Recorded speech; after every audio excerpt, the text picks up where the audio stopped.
Hello, everyone, and welcome back to the Black Menace podcast. I am your host, Rachel Weaver, and I am here with our other host, Nate Bird. So happy to be back on the podcast, like I am every week. But we're super happy to have our guest here with us. I'm gonna do my best not to butcher your name. I already said it once, but I'm gonna do it again. Rod Villalba. Boom. Just as good as the first time. All right, dope. We had some technical difficulties, so we had to start over. But yeah, so happy to have you on the podcast, Rod. Do you kind of want to just talk about why it is that you reached out to us? Because this is actually the first time that we've met. Yeah, totally. So basically, as I was saying before, I feel like I love what you guys are doing, and I found you guys initially on TikTok, which is really great. I love what you're doing there, and then I started following your Instagram and just seeing more of what you guys are about, and I just loved everything you're doing, and I decided I've got to be involved somehow. I've got to help in any way, and I thought I have a really cool experience with my life that I'd love to share, and I just reached out to on the email, so it works. If you want to email them, it does work. And they replied, and it was awesome. They're so nice, or you were so nice. I'm talking to you. Sorry. Gosh. And I really appreciated you guys reaching out. So yeah, that's how I found out about you guys. Wait, that is awesome. Also, for y'all listening, you heard it here. The email does work. So please send us your emails. Share your Menace moments with us. Ask questions, anything you want to know about us. And if you want to be involved, Rod is the perfect example of Menace activity, right? He just reached out and was like, hey, I want to participate. And now look at him on a podcast, right? So if you have interest in participating and being interviewed, if you have a story that you want to share, please let us know and we'll get you on here. Yes. But yeah, so just to kick it off, Rod, we got a couple questions for you, man. So I think we just want to start with you just introducing yourself to the listeners and kind of giving a background on who you are and kind of part of the story that you want to share with them today. Yeah. I'll share part of my life story, and if it's too long, we can cut it or anything. But I am from Uruguay originally. My dad is from Paraguay and my mom is from Uruguay. I was born in Uruguay. And when I got a little bit older, my parents decided to separate, and my mom left Paraguay with me and my brother and went to Uruguay. So I've kind of been mama's boy my entire life. And she decided, you know what, I want a better life for my kids. I want them to go to the States. I want to go to you guys to go to school. I want you to, have a future. So she, amazing person, dropped everything. Actually, we were in Uruguay, and she decided, I'm moving to the States with my kids. So she sold everything. She started selling her furniture, her everything. And she told at the time her bishop, and he told her that she was crazy. I mean, she's packing up and said, I'm taking me and my boys across country lines. Yeah. And he was like, you're not getting in and you're not going to stay. And she, luckily she had traveled a lot before because of work. And at the time she wasn't as well off, but she just, for whatever reason, we were able to come into the States. And that was in 2004. I was 11, and my brother is 3 years younger than me. And grew up in Idaho, so very different kind of a culture shock there. But just slightly. Very, very slight. So started growing up in Idaho. And that's kind of where some of the DACA stuff comes in, but we can talk about that whenever. It's something I want to mention, but basically, it's a little bit scary, but what mom did was she came on a visitor's visa and overstayed, which is very common with immigrants. They'll fly in and overstay their visa and then just be illegal in the United States. So mom was really great. She was very open with us. So we knew the situation. So she worked under the table. And if we did, we also worked under the table when we could. Is it pretty common for families to not share, I guess, immigration status and stuff like that in the Latinx community? That's a good question. I feel like I was so removed. That's one thing about, at least my experience. I can't really speak for everyone, but we didn't really see a lot of other Latin people where I like was at. So I didn't really grow up with lots of Latin friends. And actually, go ahead. I was just gonna ask, what part of Idaho were you in? I was in Pocatello. Oh, okay. Oh man. Yeah. So it was really out there, but loved growing up there. But yeah, to answer your question, we just kind of kept to ourselves. And one thing that I will say is there's just a lot of fear. There's a lot of unknown. A lot of like, we're gonna figure this out somewhere or another, but we're just gonna keep to ourselves as much as we can. But we had a lot of amazing people reach out and try and help, but sometimes well-meaning, sometimes it kind of hurt more than it helped, but it just kind of depends. But so just kind of finishing up my story, I guess. My dad decided to come back to the States through a really crazy turn of events. Basically, it's the story you hear in like the news. He went from Paraguay to Mexico, and then he tried to like run through the desert. Oh wow! Oh man! And, try and cross the border. It's crazy to be related to someone that actually did that, but like, yeah, he.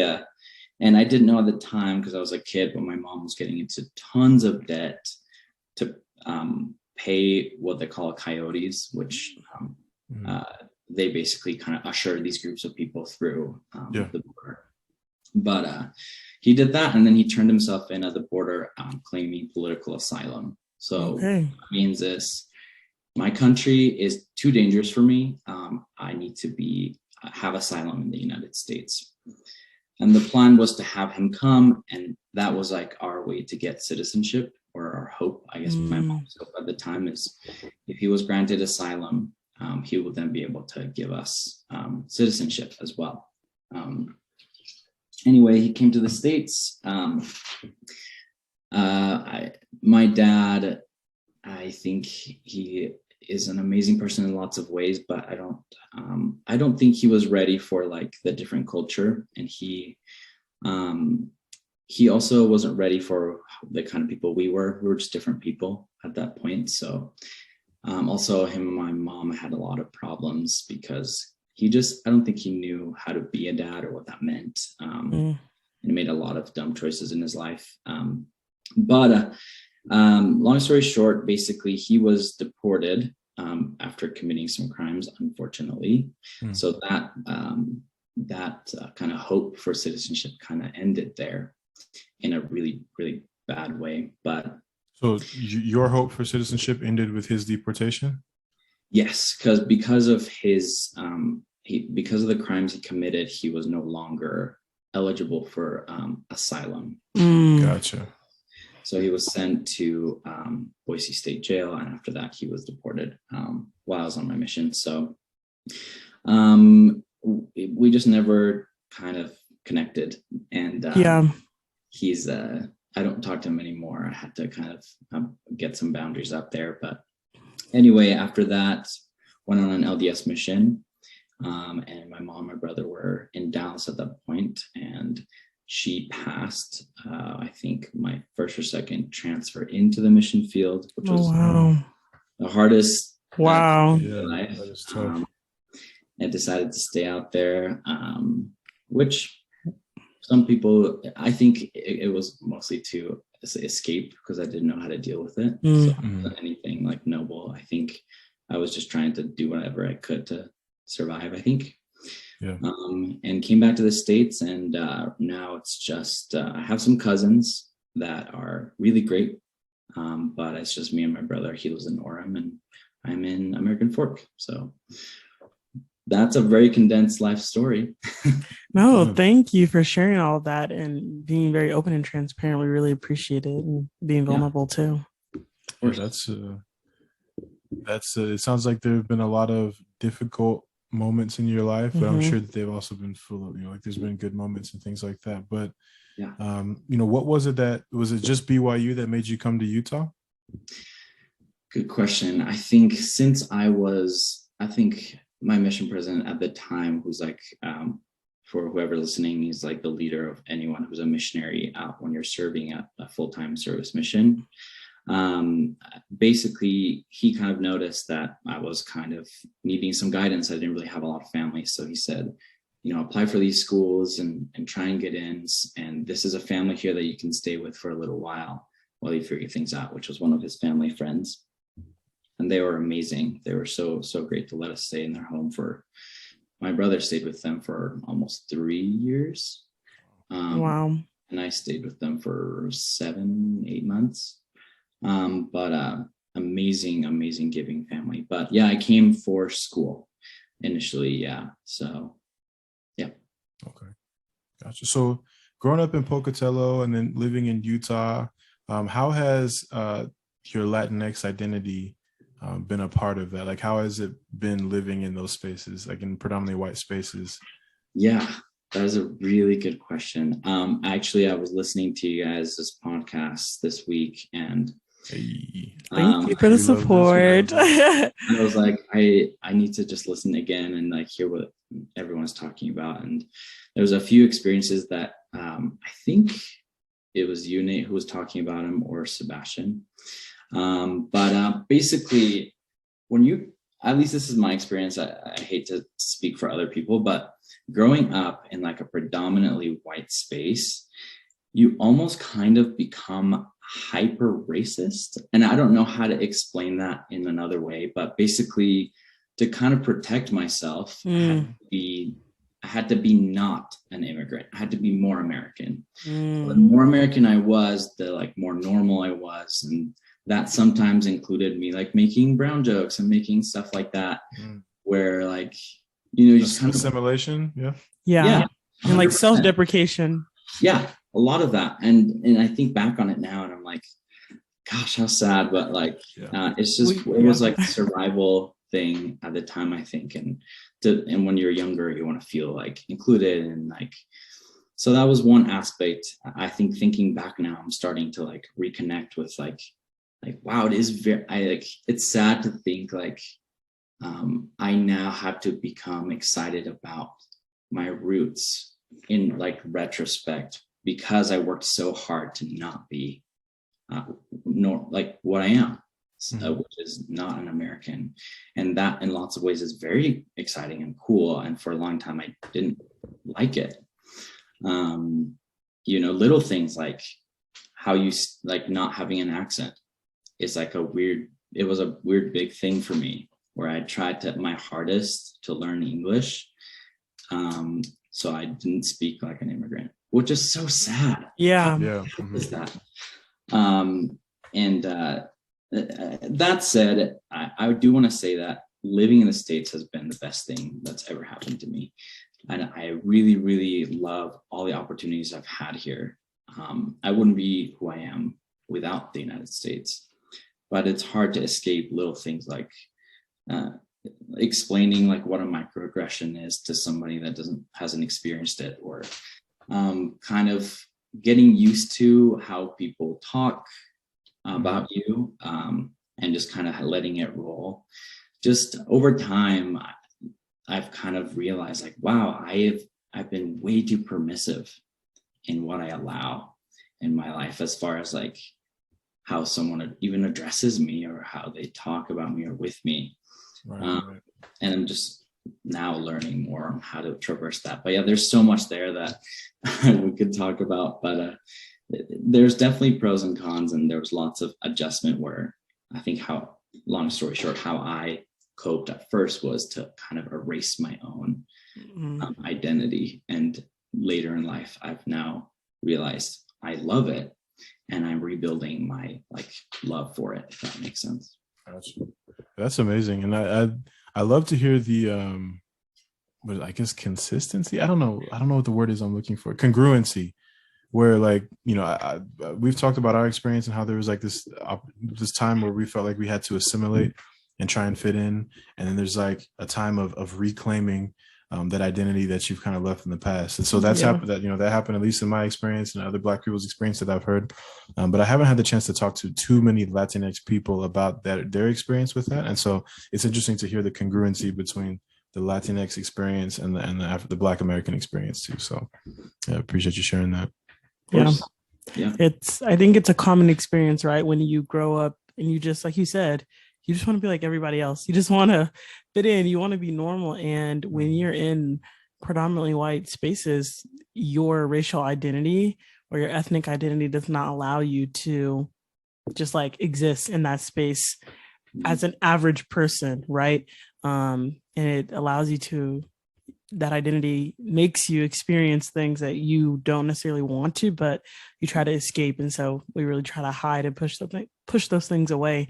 I think that's a common experience for all people of color across the United States, at least. But totally agree. Yeah. So I kind of want to ask about, you talked about DACA earlier and that experience. And so I'm going to explain what DACA is so you don't have to, but you totally can if you want to, but I want to, we're supposed to be the educators here as the facilitators of the platform. And so for those who don't know, DACA, it's a acronym for Deferred Childhood. It's Deferred Action for Childhood Arrivals, and it is a program that was implemented in 2012 under President Barack Obama. And basically, this immigration policy allows for people who were brought to the United States before their 16th birthday to apply for basically like residency and the ability to work and go to school. And they kind of reapply for it. You have to reapply for it every 2 years, I believe. But under President Trump in, I think, 2017, he paused it. And so they're no longer accepting new applications. Am I correct with this? It was, but it has changed since. Okay. Yeah, there was a pause. But basically, this is the only way for people who were brought to the United States as children, right? Unknowing children following their parents, which they have to do. It is really the only way for them to be able to attend college and to be able to work with protection in terms of their immigration status in the United States. But there also is still no path to citizenship for them once they graduate college and, have lived here their entire life. There's no like formal path for them either, which is something that, I hope we work towards one day. But I kind of wanted to ask about your experience with applying for DACA, getting DACA, and how it feels to be a student at a BYU, at a predominantly white institution, having that. That's a lot. So you can take that however you want to go. Don't feel obligated to answer all of it, but really what resonates with you and what you want to share. Totally. Yeah. And cut me off if I'm kind of going off, but basically a lot of people now it's very common for people to approach a lawyer to help you apply for DACA. But it's funny because the people that need to apply for DACA, you usually don't have access to a lawyer. Mm-hmm. So that was my mom. So my mom and my two cousins who kind of all raised me, just smart women, got together and they printed off all of the DACA documents. And these documents almost change every 2 cycles or every cycle that you have to reapply. I swear it's different, but it is, over 10 pages of legal documents that you have to really, really scrutinize. And it was just them kind of working it through. But to give you also an experience into what it's like to apply. Basically, I fall into the group of DACA recipients that basically the first provision was anyone that came into the States before 2007 and was under 16 years old that could prove that they had not left the United States. Which is so complicated, right? So we were scrambling to get school records and wow. I sold lemonade, so we created a receipt to say he was here. We went to our ward members and say, hey, can you sign this to say that Rod was here these months? Because we had to prove that I had never left the States. Wow. So my poor mom, I didn't know, you have to make proof. How do you create proof that you've never left? If you don't even have proof that you're here, it's nuts. Basically, my poor mom, who was still learning English and is in her, was she in her 50s at that time? We were basically campaigning, going around, and just, you had to have, for the first application, you have to have documents proving that you've never left from before up until your application, which is, it was really tricky. So that was kind of I remember sitting around our little dining table, looking over these documents and being what does this specific sentence mean? And will I get denied if I read this wrong? It's very scary. So they obviously submitted it, and then we were accepted, me and my brother, under DACA. And then since then, me and him have just done it ourselves. So every couple of years when we have to renew, we get together. It was our little powwow time, and we spread over all our documents, and we have a ledger basically of every year, because it's so hard to explain how weirdly complicated it is. But there's even some questions in there that I'm that's very weird that you'd ask that. I don't know how much of this you feel comfortable even sharing in your podcast, but things have you thought about bombing places? Have you thought about bringing drugs here? And you say no, and they're they ask the same question in 3 different ways. Wow. So are you sure you didn't? Or does your family members, or did you commit a crime? They're very intense, and well, that's just one section, but those questions are pretty funny. But that's honestly, you know what that reminds me of? Is in the South, when back in the Jim Crow days, when they would have those crazy quizzes and stuff like that for Black people to be able to vote. And there's questions that nobody can really answer, or that you can't really find a good answer to. Or even prove. Or even prove, And then they would get the answers wrong and be well, you can't vote. It almost sounds like the same thing, where they're trying to trick you. Literally. So that you can't become a citizen. And it feels a lot like that. And it's weird. Yeah, making you jump through hoops, because that's what a lot of the things. This is when we talk about systematic change within the United States and policies that have negatively impacted groups. This is what we're talking about, right? There are specific policies that are making it difficult to overcome and to achieve certain things, such as voting in the 60s and becoming a citizen, even, which is a whole nother process. But DACA, even just asking these very invasive questions that are unnecessary, in my opinion, too. And it also goes to show how racism doesn't ever go away. It just evolves, right? Racism is what is it, the first law of physics? Matter cannot be created and destroyed. Neither can racism. Racism can be created, but it can't be destroyed. And so it just evolves into something different. So I mean, wow, there's so many things we could talk about, but it's interesting to hear that it takes that form. So I guess with your experience as being a student at BYU, what has it been like being a BYU student, or a DACA student at BYU? Yeah. So being a DACA student at BYU, basically, and most, I hesitate to say this is exactly how it is. So I keep saying kind of take this from my perspective, but basically, from my experience, colleges take into account, or at least BYU does, for undocumented aliens, and then obviously for documented students or citizens, right? But DACA kind of falls into this weird crack in between, which I'm not a resident, which is a big deal. I'm also not a citizen, but I am also not an undocumented alien, because I have documents. So there are funds, specific kind of programs for undocumented aliens, but there's almost nothing for DACA students now. I say that with a caveat because recently the school has been trying to make these little groups, and that's really great to do a little lunch here and there. It's really nice. I've seen that. Yeah. But at the end of the day, it's more just hey, here's a place where other DACA students are But my experience is like DACA students, there's a lot of people that do protest, but my firm belief is that it's hard for DACA students to go out, or DACA people to go out and be like, hey, DACA should be this, because there's a fear of deportation. Yeah, right. Yeah. Mm-hmm. So a lot of DACA people, I know a lot of them that just pretend they're citizens. Yeah. Not even legally speaking, but with people around them. Like just say, I was born in Idaho.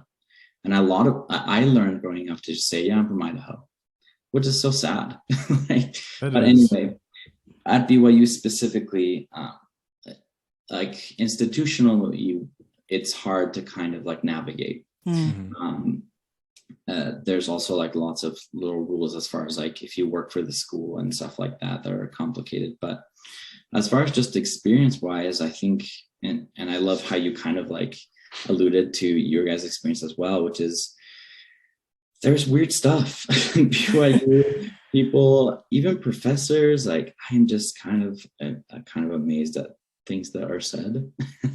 And you gotta tell us. Yeah, what are some things that have been said? Or let us know.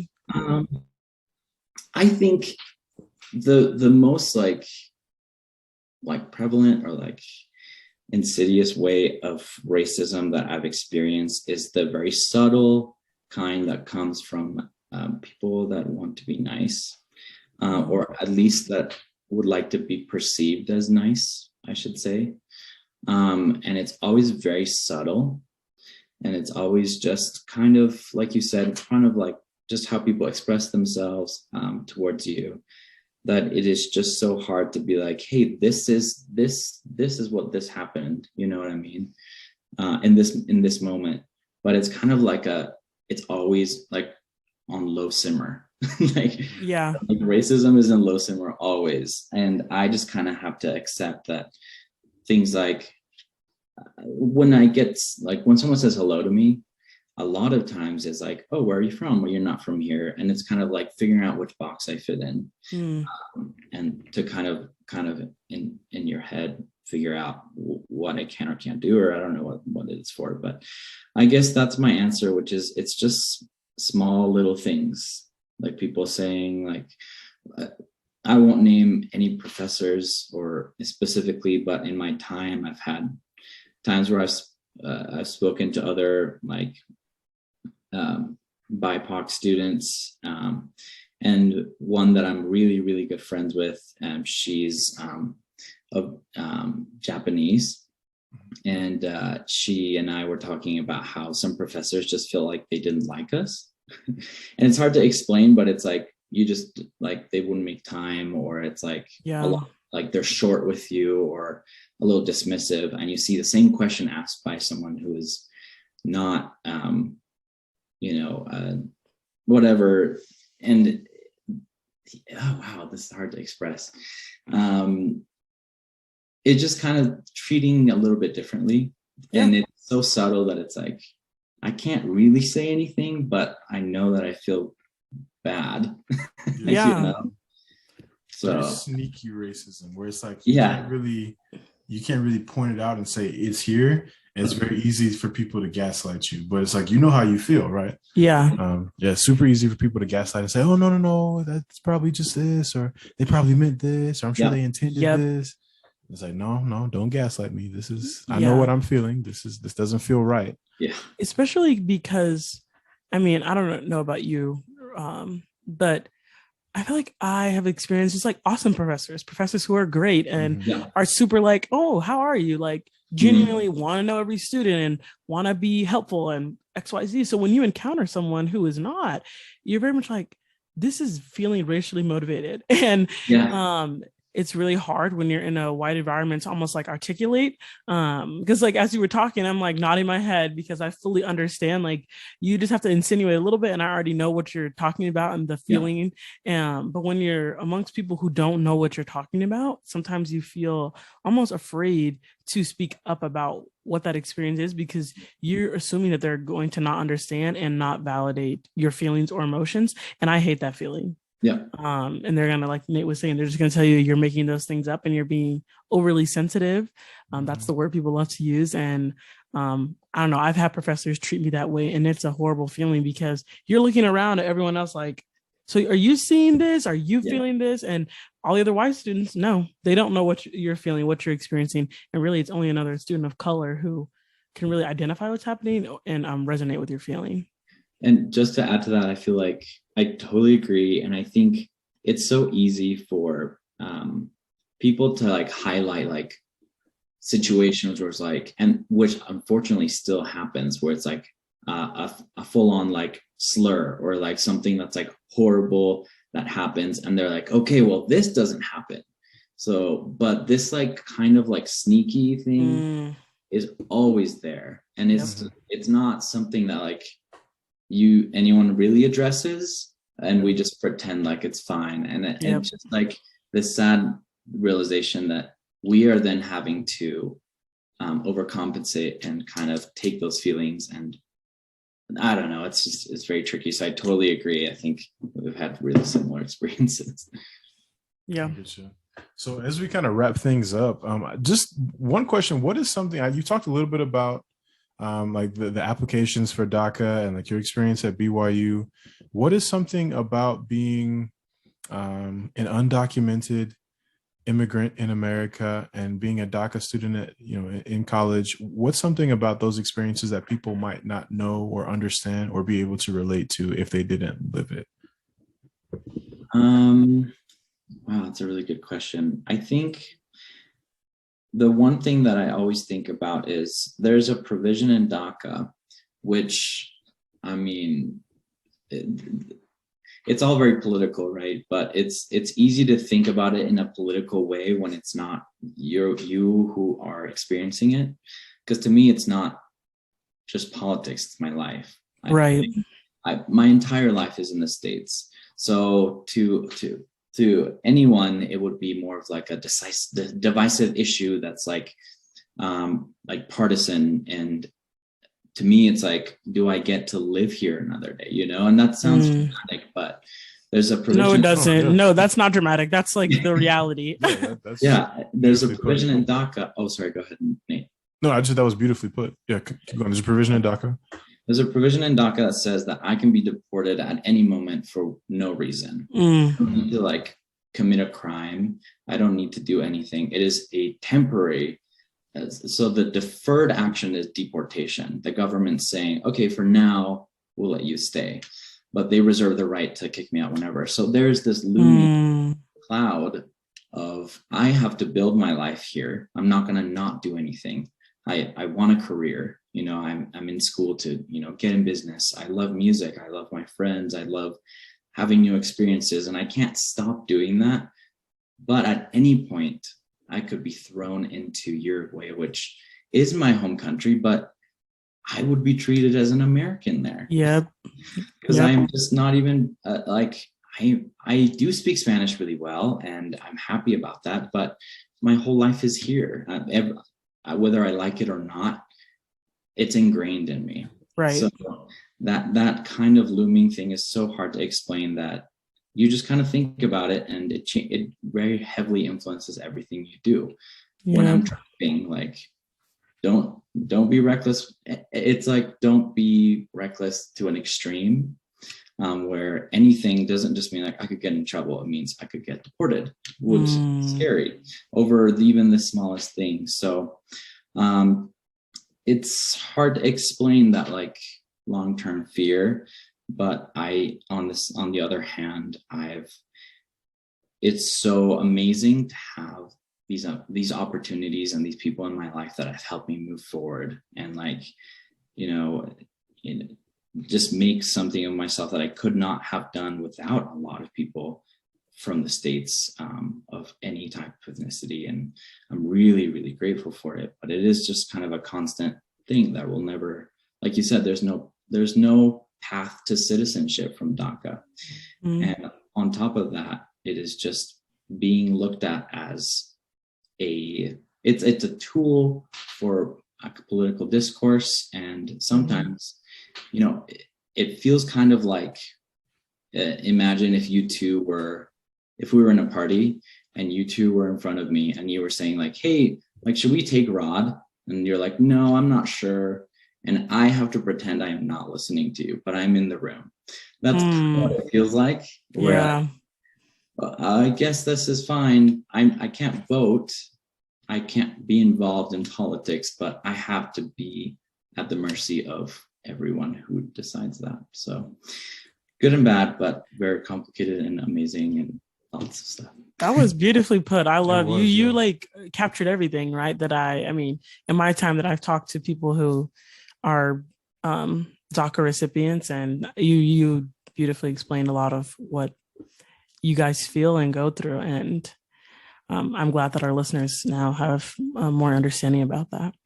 Yeah. And, we are really grateful that you reached out to us, right? Because one of the purposes of this podcast and the purposes of Black Menaces in general is to spread awareness and then also to facilitate difficult conversations, right? And so these are things that, unfortunately, I don't ever have to think about. Yeah. And so I not necessarily enjoy, but I really appreciate and value the opportunity to think about experiences that are outside of my vein of living.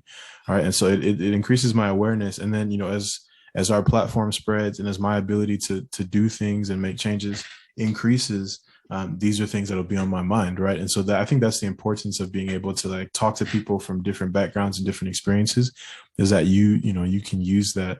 And it really shapes the way you view the world. And so we're really grateful to you, Rod, for being on the podcast.